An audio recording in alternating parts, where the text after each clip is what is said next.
So hello guys, ngayon tuturo ko sa inyo kung paano mag-configure ng TP-Link XC220-G3V A1200 wireless VoIP XPON router. So first, unahin muna natin GPON. Gagawin natin, muna tayo sa network natin. Tapos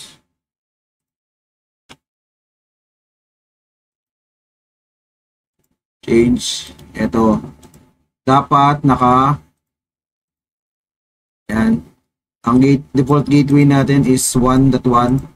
so ang ginawa ko lang na static IP is 250, pero kahit anong static IP pwede.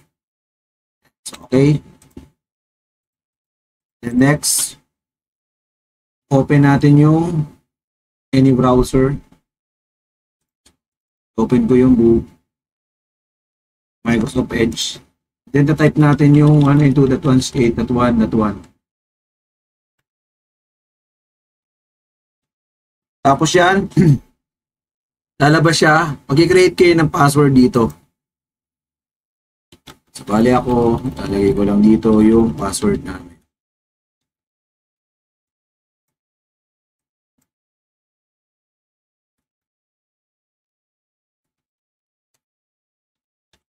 Save. So login natin yun, ilagay natin yung ating password.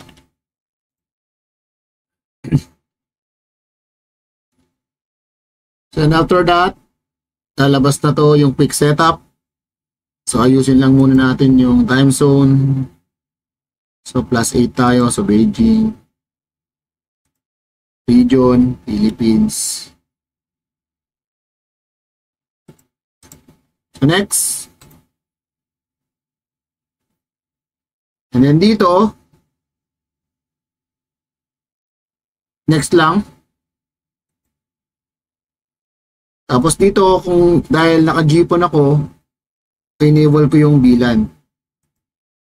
Tapos, nalagay lang ako ng VLAN.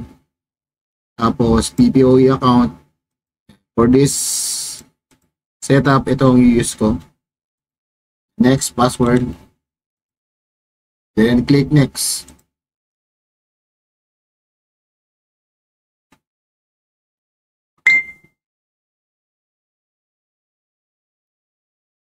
So ngayon, maglalagay tayo ng Wi-Fi password.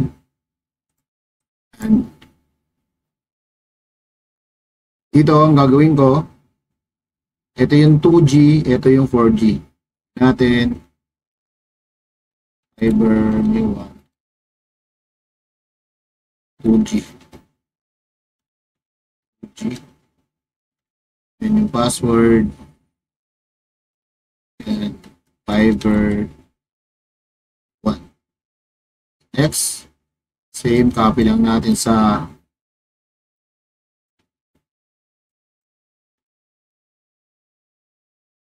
same lang din, password lang natin. Next, click next. So yan. Click lang natin tong word. Next. Tapos dito, magte-test na yan. Tignan kung tama yung connection nyo. Ayan. So, success. So, ibig sabihin, meron. Click next. So, ito yung IP. Yan. Ito yung password. Ito yung Wi-Fi natin. Naka-password. And then, click next. Dito, next lang kasi wala naman tayong phone. Then, finish natin. Ito yung gagawin natin, ping tayo, ping Google. So ayan, okay na, internet na tayo. So ganun lang po pag configure ng XPON na to. Tapos dito may mga settings, yan, pwede mo naman baguhin.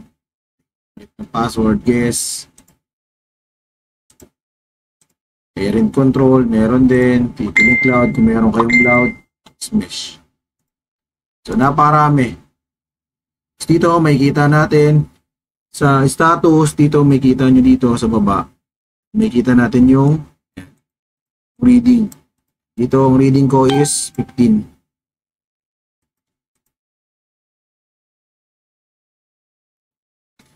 So, yun lang guys. Maraming salamat. Follow pa more.